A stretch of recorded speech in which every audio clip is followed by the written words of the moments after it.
Hello, I'm Reverend Sam, and this is Power Encounter TV broadcast. I pray for you this day that in the name of Jesus, the anointing of the Holy Ghost will flow into your heart. I pray that as your heart gain understanding, the revelation of God's word will penetrate into your inner being. In the name of Jesus, I pray that everyone that is sick in their body, you receive your healing as you hear my words. In the name of Jesus, I release the anointing for deliverance upon everyone that is bound and oppressed by satanic powers. I declare your freedom this day. In Jesus' mighty name, amen and amen. I want to start a series today on how to pray strategically. Because I've come to discover that, when I counsel people, when they speak with me, they say, man of God, I've been praying, I'm praying. And the question that always comes to my mind is, I know you are praying, but what is the content of your prayer? I can just be talking without a focus. But you see, if we are dealing with God, we've got to know that we work with God by principles. And so I simply want to go through this series because I felt in my spirit, man, that God wants me to give us some understanding. So I want to start today on how to pray strategically.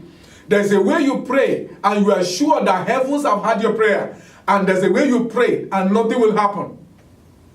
You will have probably exerted a lot of energy and human strength, but nothing will happen in the realm of the spirit. And don't ever forget that it is for you to pray. It is for God to answer your prayer. And don't also forget that there is always the adversary of your destiny. That is the devil. He will always go before God and say, you know what?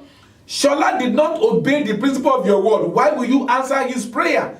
Jumoke did not do what he said, what he told her to do. Why will you answer her prayer? And that's why I believe that this knowledge and understanding will help you to give you assurance. The first principle I want to speak on today is men do not need to know.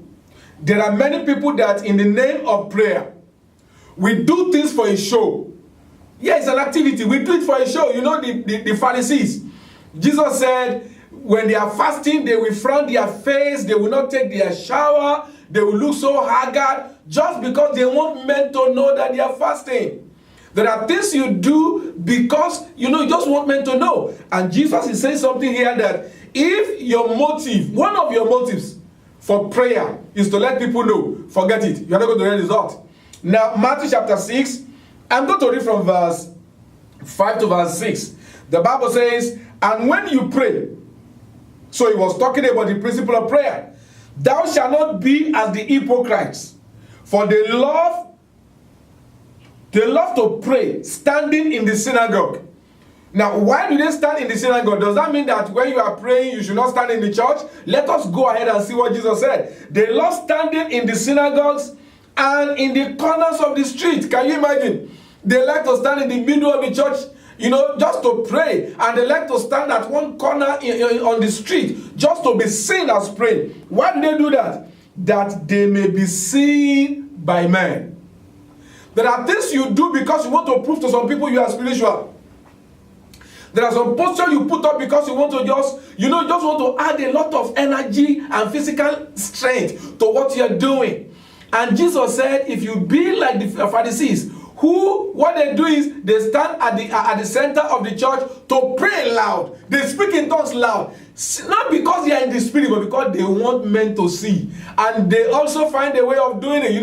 Some of us also, maybe when you are praying, because you want men to know that you are spiritual, you can say, you know what, I've been on a fast now for 30 days and 30 nights. I've never eaten nothing. I've never drank any water. And so I know that God is going to answer my prayer. Now you are now equating the answer to your prayer to be based on your effort and not on God's power. And that's why many a time we exert a lot of energy, but we get no result. Look at what Jesus said. Verily I say unto you, they have their reward. Everybody has a reward for whatever they want to do. I'm coming to TV now because I expect to see something happen. Now, when we also pray, I pray because I expect something to happen. What I expect to see happen is what is called the reward. And the Bible says here that they have their reward. But you, when you pray, enter into your closet. And when you have shut your door, that means complete privacy. Don't do anything to make men see that you are praying. And you can deceive everybody, you can't deceive yourself. Jesus said, when you enter your house, shut your door and pray to your Father which is in secret, and your Father which seeth in secret shall reward thee openly. So the question I want to ask you, my dear people, is this: how many times have you prayed and you know inside your heart that part of your motive for the way you pray is to impress men? The Pharisees, they will go to people's house and they will begin to say a long prayer just to impress them that they know Bible. Some of us do that also. Your motive is very important. I am talking about praying strategically. I'm talking about praying with the understanding that God answers your prayer and that your prayer will be heard.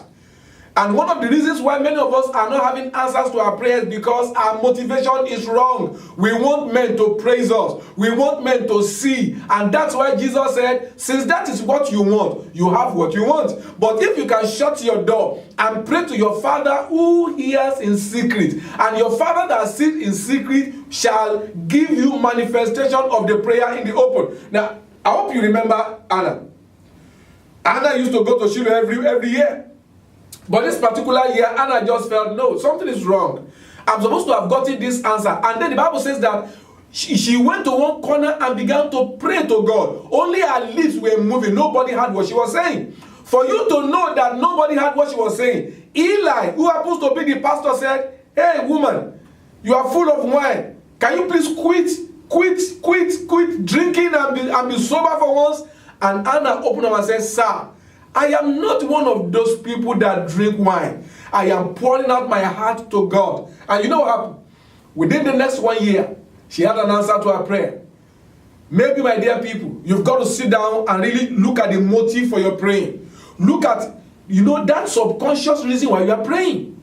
It's just like giving. You can give to impress. You can give so that men can praise you, and you can give as a steward. In the same way, you can pray to impress men. You can pray to make people know that you are spiritual, and you can pray because you sincerely want to pour your heart to God. What I'm encouraging this hour and this day is that we should learn to know that prayer is one-on-one between you and God. Even when you are in the church, you don't need to disturb other people with your prayer. Man of God, are you saying we cannot pray aloud? I did not say that.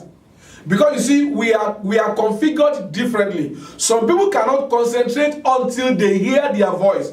Others can concentrate without hearing nothing. So you've got to know who you are and how best you can connect with God. But this is what I'm saying. Your motivation, your reason for doing what you are doing must be sincere. Must be because you want to speak with God. Now let me give you an example. I was brought up in poverty. Myself, my 6 junior brothers, meaning 7 children, father and mother, 9 of us, we stay inside a room back in Africa. That's where I was brought up. And so when I gave my life to Christ, it became practically impossible for me to have a quiet time, because from 5 in the morning to 12 midnight, it's either the TV is on or the radio is on. So I've got to learn how to pray despite noise. So I trained myself to be able to speak to God even when I'm hearing a lot of noise around. Somebody else may not be able to do that because of the environment where they are brought up. I am used to taking a stool, sit beside the house, and just praying in tongues without anybody hearing what I'm saying. I'm talking to God in prayer. That is the way I develop. And that's why even right now, noise does not bother me. I can pray anywhere. I can pray in the midst of the people. My wife knows that many a time when I sleep on the bed, for hours I'm praying beside her and she will not hear my voice. You know why? Because I've trained my spirit to be able to pray like that. You've got to know what works best for you, and you've got to work with what works best for you. Now, I'm going to pray for you right now. I pray that in the name of Jesus, the understanding that you have gathered this day will help you. Jesus said you will know the truth, and the truth you know will make you free. I pray that in the name of Jesus, you will receive illumination. You will receive understanding. In the mighty name of Jesus. I pray for you this day. In Talaba Sasa, Efratokus Tudubalina Korea Mozatu. I pray for you that whatever heaven has ordained will begin to come to pass in your life. In the mighty name of Jesus Christ. I pray for those of you that are confused right now.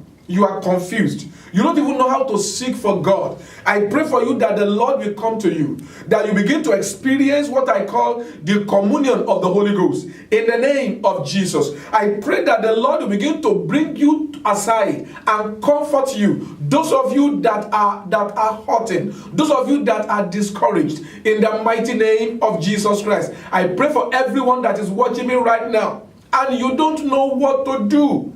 I pray that the Lord will appear to you, and that every sickness and disease will give way.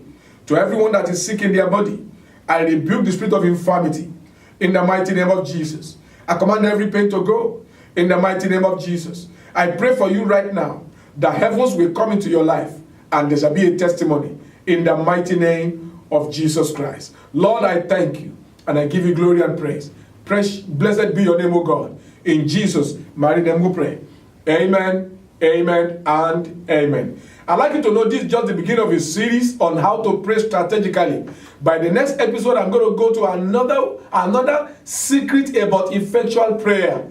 Because I believe that when we know how to approach God, then we're going to get everything that God has for us. Don't forget that the Bible says, if God gives Jesus for us, how much more shall He give us everything through Jesus Christ?